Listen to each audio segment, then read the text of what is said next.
pensou que Kátia faria tudo por ela? Meus filhos. Nem pensou. Não, Qualquer coisa. tudo. Como são eles, Kátia? Fala pra mim, começando da mais velha. Luma é uma princesa, é muito delicada, muito... Luma, na verdade, ela foi a filha do meu pai, né? Então, ela hoje é mais minha irmã do que filha. Meu pai, ele tinha... Eu acredito que meu pai nunca teve na cabeça que tinha uma neta, porque Luma foi a primeira e eu era muito nova. Depois, Lucas é muito pacato, é um menino muito centrado, muito sabe do que quer. E tem o Marcelinho que, nossa, sou eu toda, é painho todo. Marcelinho, toda a história que eu tô contando aí de casa de morador, de roça, ele disse vai ser médico, vai ser fazendeiro e vai ser político, vai ser o prefeito de Aurora. Ele já pediu voto, ele pede voto com 10 anos. Esse é o meu filho. Esse é o meu filho. Kátia, tem diferença dos meninos? Porque toda mãe vai dizer, não tem diferença não, tudo é igual. Tem diferença? O amor é igual, mas tem diferença. O meu filho mais, assim, que não tem segredo comigo e que, nossa, é Lucas. Lucas é um parceiro. Lucas é meu parceiro. Lucas é ciumento. Lucas tem cuidado demais comigo. Não que os outros não tenham, mas Lucas, assim, visivelmente, é aquele que está todo tempo beijando, é aquele que está todo tempo em cima de mim. Todos são carinhosos. Mas Lucas, ele tem isso. Ele é diferente dos outros. Embora que minha mãe nunca deixou, né, que... Sua mãe era muito sábia, viu, João? Mas minha mãe nunca deixou que essa relação minha com ela, essa relação nossa, ela se tornasse, em momento algum, uma relação de amizade estreita. Ela sempre deixava muito claro, olhe, deixa eu passar uma risca aqui no chão. É como a comadre dela. Não se esqueça que eu sou sua mãe. Preste atenção, viu? Então, mamãe sempre deixou isso muito enlaçado. E você falando aqui, eu me lembrando dela, né? Porque eu também já não a tenho mais. E a falta que faz. E ela era muito parecida com as coisas da minha mãe, porque elas eram muito amigas. Muito amigas. E ela sabia como a minha mãe era rigorosa comigo. Sim, claro. Muito. Claro, claro. E me recordo das nossas mães conversando inúmeras, meu Deus, muito inúmeras amigas. vezes, sabe? Inúmeras, sobre tudo. Elas falavam sobre tudo, elas conversavam sobre tudo. Não tinha segredo. Uma desabafava com a outra conversava com a outra, e aí daqui a pouco... E uma pegava a dor da outra. Sua mãe pegou muito as dores da minha mãe. Pois é, era isso que eu via. E o meu pai chegava em casa, mas isso aí não é teu. Mas sua mãe era autêntica, cara. E aí depois a gente chegava, e eu via o meu padrinho depois conversando com meu pai, e ele disse, rapaz, Lu tá lá em casa, escutou uma conversa de comadre Laura Smai, ficou com aquilo na cabeça, e papai, mais homem. Foi as duas, uma leva pra lá, outra leva pra cá, enfim. Era lindo. Elas ficavam nesse negócio. E minha mãe sofre muito com o falecimento da minha madrinha. Minha mãe sofreu demais com o falecimento. Eu sei disso. Porque ela perdeu amiga, ela perdeu a companheira, e a até pessoa com quem ela conversava. Você falar isso porque você está ressaltando muita coisa minha, e eu quero ressaltar também a imagem de sua mãe, o quanto ela significava para mim, pelo amor que ela tinha por minha mãe. Então, assim, eu não quero falar nomes, mas a última vez que eu tive com ela, tudo que ela sabia da vida da minha mãe, ela estava ali. Ela dizia para mim, ela passou a me chamar de comadre. Comadre, a situação é essa, eu não admito isso. Então, assim, a imagem de sua mãe é muito forte. E, assim, eu não sei se você sabe, isso foi algo que mexeu muito comigo. Eu não vou para nenhum velório, nada, porque eu não consigo. Mas, nossa, comadre Laura Smai tá no meu coração. Eu agradeço. Me fala do pavão. O que é que o pavão significa para tu, no fim das contas? Quando eu escutei, que me disseram, olha, agora o pavão vai pelos ares. Por que o pavão vai pelos ares? Não, que agora a Kátia vende. Vai ficar fazer o que lá? A doutora tá lá na Paraíba, vai vender o pavão, acabou o pavão. Eu digo, gente, eu acho muito difícil que ela faça isso. O pavão, eu entendo o pavão para a Kátia como uma pedra, é uma joia, é uma pedra preciosa que ela tem, uma joia que ela tem. Eu acho muito difícil que ela se desfaça. João Paulo, Eu posso vender minha herança em Portugal. Aliás, eu não pretendo receber a herança de Portugal. Não me interessa. Eu sou desprovida de capitalismo. Eu posso vender qualquer coisa minha em Cajazeiras, mas o pavão é o pavão. E assim, a minha filha termina a faculdade ano que vem, se Deus quiser. O meu filho entra ano que vem. Quando tudo tiver... Saindo um, entra no outro. É, eu fiz as contas. Só o Marcelinho que vai demorar um pouquinho. O Marcelinho vai demorar, mas é bom, tá? É porque é o tempo que a gente se organiza mais assim. Mas o que, assim, meus planos são muito direcionados aos planos divinos. Mas eu quero ir pro pavão. Tipo, eu tenho uma clínica, então eu vou abrir 2, 3 vezes por semana e quero ficar no pavão. Eu quero morar no pavão. Então eu posso dizer que quando você tiver alcançado os objetivos que você tem, que você Vou ainda tem morar no vários, pavão. o pavão será seu pouso. Claro! Nós temos hoje... Eu fiz essa pergunta a Beto. Betinho teve aqui, doutor Edilberto. O meu primo querido. Pois é. Beijo pra ele no coração, amo. Eu tive conversando com ele e eu digo, Edilberto, quando tu terminar de fazer as coisas que tu tem pra fazer, velho, onde é que vai ser teu pouso? Lá na Casa do Zé, não? Disse, velho, eu vou pra Boa Vista. Foi? Não sei como ele falou, não ia pra casa do tio Zé. Eu digo, tu vai pra Boa Vista da Engazeira? Vou. Eu quero ficar lá. Caramba, eu demais. quero cuidar de gado. Eu digo, que conversa? Ele disse, eu quero aprender a pintar.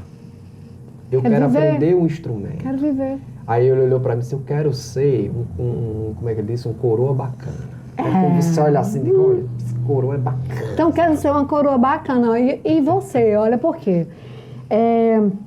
Quero morar no pavão.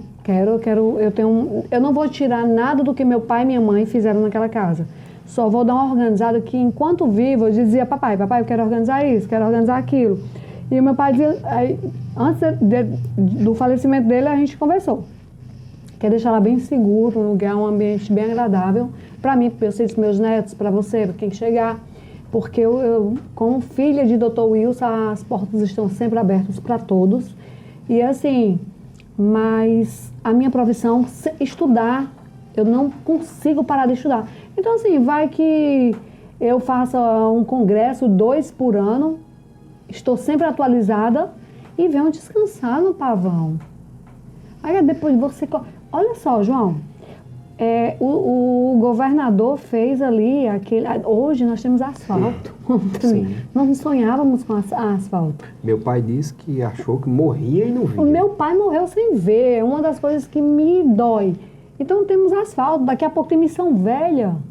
Então a gente pega um avião hoje, daqui a pouco, porque foi prometido e eu acredito que vai ser cumprido. Vai ser cumprido. Nossa, daqui a pouco você sai do pavão, em 40 minutos você pega um avião, você vai fazer o congresso que você quiser, você terminar o congresso, você volta, vai para Cajazeiras e a vida é isso. Agora, para descansar, o meu conforto, o meu descanso, o meu paraíso é o pavão. Que bacana. E você também? Você tem esse bloqueio, mas que você vai ser desbloqueado, eu tenho certeza disso. Vamos trabalhar isso. Vamos trabalhar. Vamos trabalhar isso. Quem é o Wilson?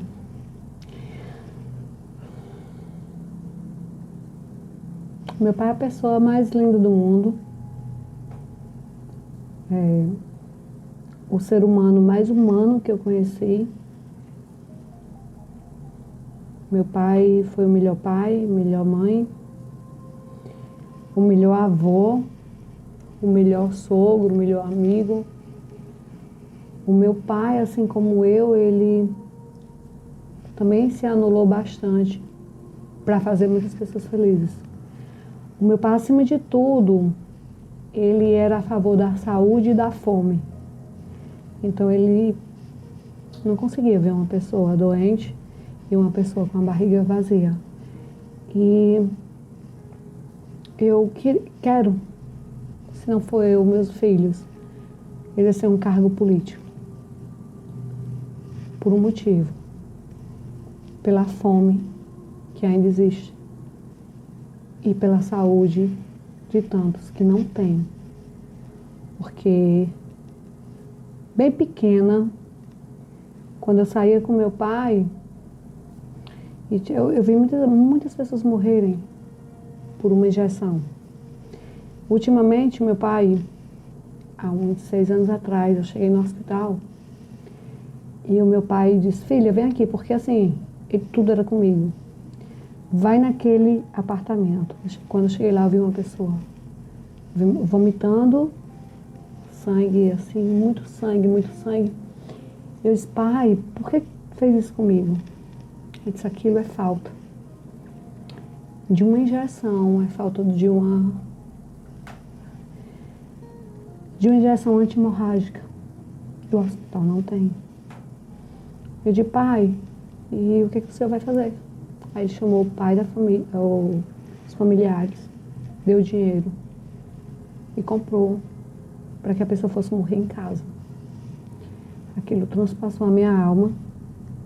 E assim, não que eu não me importo com a educação, com as outras áreas, mas fome, eu não consigo ver uma pessoa com fome, eu não consigo ver uma pessoa doente. Eu quero muito, eu queria muito, sabe, João Paulo, que o mundo entendesse a política, que a política não é o dinheiro, não é a compra de votos, é o que se vai fazer. Eu tinha toda doação para fazer por crianças com deficiências, com idosos, eu amo idosos, com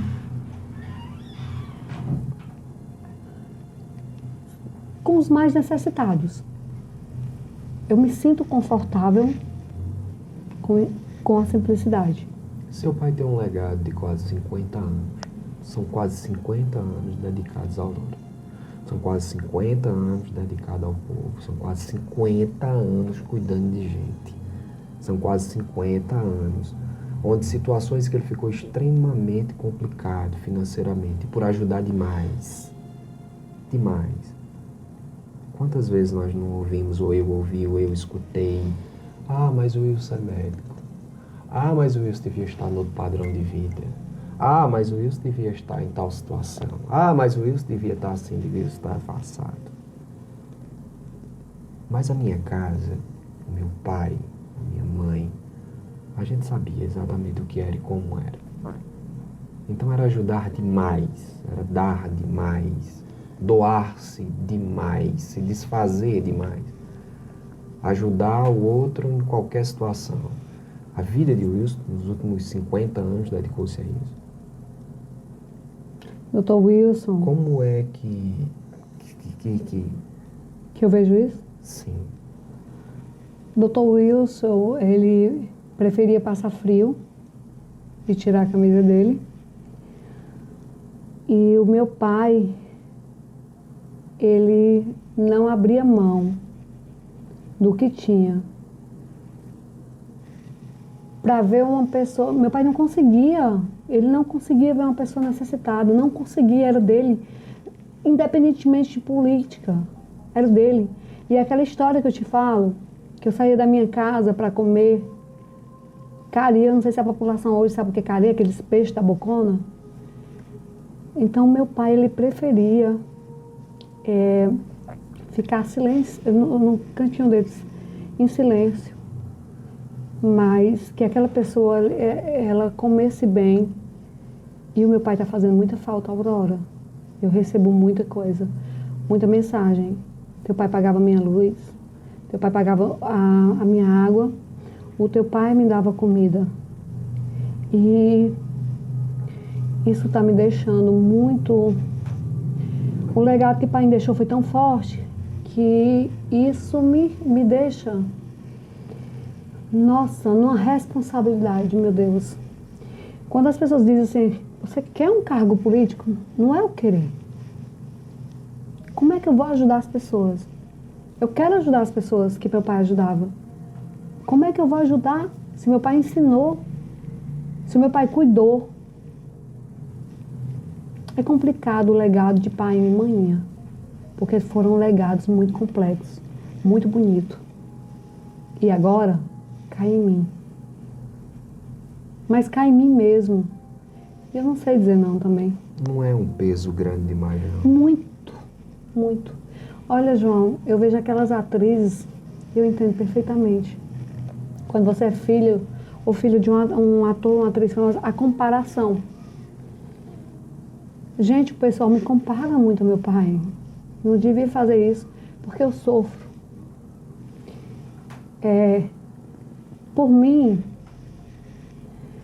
se você pegar meu telefone agora, eu vou te mostrar o tanto que me pedem. Até pelo amor de Deus, eu não consigo ler muitas mensagens. Porque teu pai me ajuda, pelo amor de Deus, porque se fosse teu pai, me ajudava. E isso é algo que me emociona. Sabe? Se fosse o teu pai, como se... Não tivesse outra alternativa. Não tem como outra. se eu não quisesse ajudar. Como? Eu tenho 3 filhos. Eu tenho uma vida, eu quero te ajudar.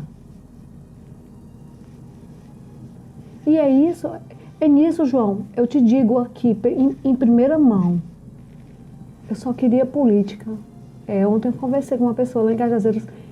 Não se mete que tu nunca vai ter paz. Quem disse que eu quero paz? Eu quero ajudar. Eu quero ajudar. Eu fui criado vendo pai e mãe ajudando. Eu quero ajudar. Mas não sei como. Se não for por uma estratégia, alguma coisa política. Entende? Isso não é todo mundo que possa entender. Poxa, às vezes eu digo, pai, o que é que eu faço? O que é que eu faço? Não é coisas assim, me pedem cavalgadas, um patrocínio, não é isso, é medicação. E meus filhos são testemunhas de quantas medicações. Eu vou até onde eu posso.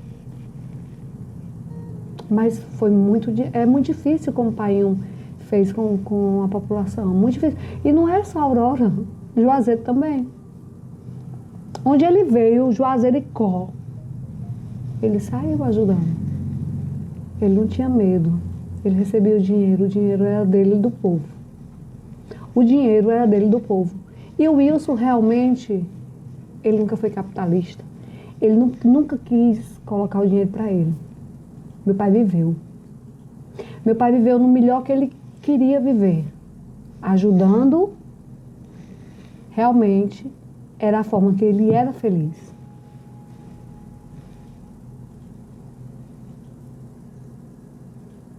E Lourdes? Me fala de Lourdes. A minha mãe e meu pai se completavam. Se um tinha um coração bom, não sei, na balança quem é que tinha um coração melhor. A minha mãe não podia ver, e ali você lembra dos Joaquins, seus tios. Vamos já falar disso tudo? Tudo aquilo, qualquer problema de saúde, a minha mãe colocava dentro de um carro, levava para o Juazeiro, para qualquer especialista particular. Ficava na minha casa. A minha casa era uma chácara e tinha os quartos de apoio. E mãe colocava lá. E mãe, além de tudo isso, ela sensibilizava. Meu pai, por ser homem, ele ajudava. A minha mãe, além disso, ela chorava, ela ia dar medicação, ela abraçava.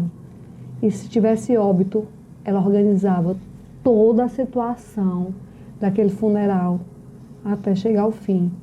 Até de ajudar a família no abraço, no eu tô aqui.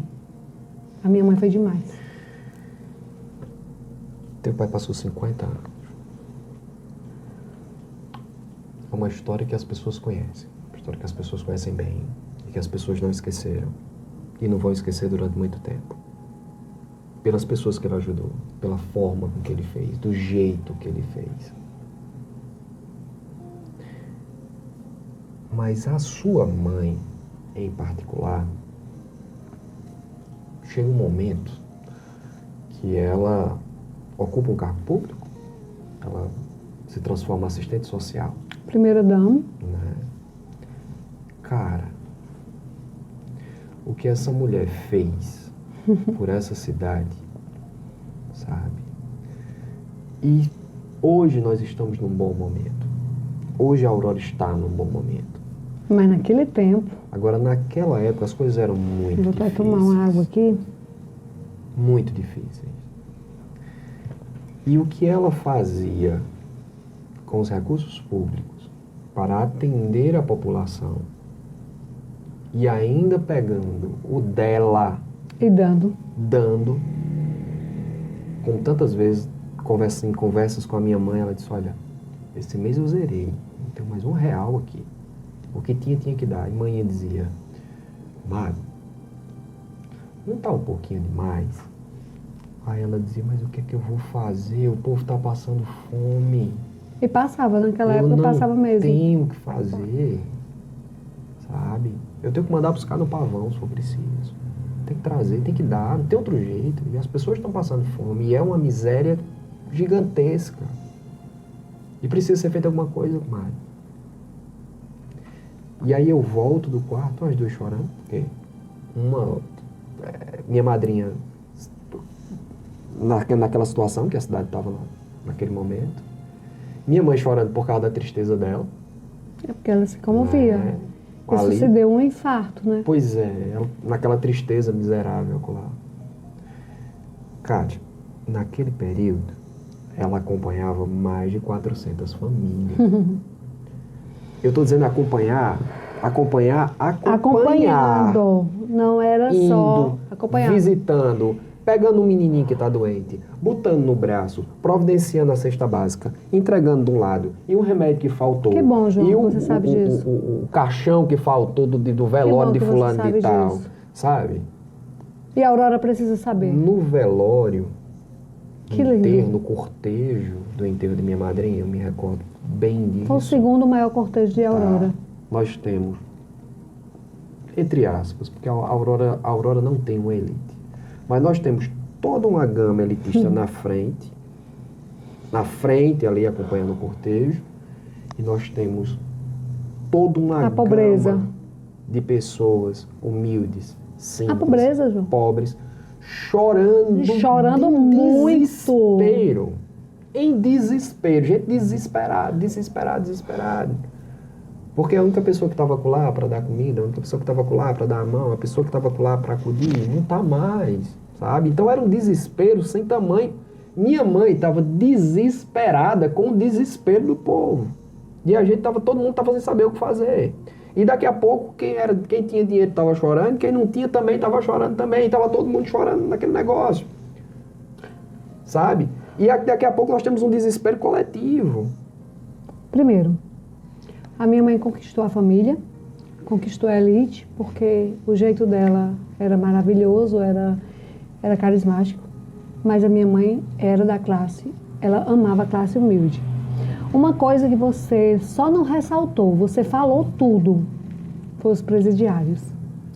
A primeira vez que minha mãe foi no presídio, disseram... A minha mãe entrou como católica, pegou um terço, disse, eu quero rezar com eles. E ninguém deixou. Assim, disseram, não, vão fazer alguma coisa com você. Por questão de segurança. Por segurança. A minha mãe, aí entraram dois policiais. A segunda vez que a minha mãe foi, que os policiais foram entrar na minha mãe, disse, eu quero entrar só. Pode soltar todo mundo. E assim minha mãe fazia a cada mês. Todos os presos ficavam ali em oração e minha mãe ia falar, evangelizar preso por preso. No velório da minha mãe, foi mandado eu não sei como pro governador para liberar os presos, para ir pro funeral. Eu não tive como ver a minha mãe no dia do enterro, porque eu não chegava no caixão. Tava todo mundo em cima. A pobreza, os meninos, os pobres, os ricos. O caixão balançava, eu digo, vão derrubar a minha mãe. Então isso me conforta, João. Isso conforta também quem foi meu pai. E isso responde agora, quem é Kátia Micaela?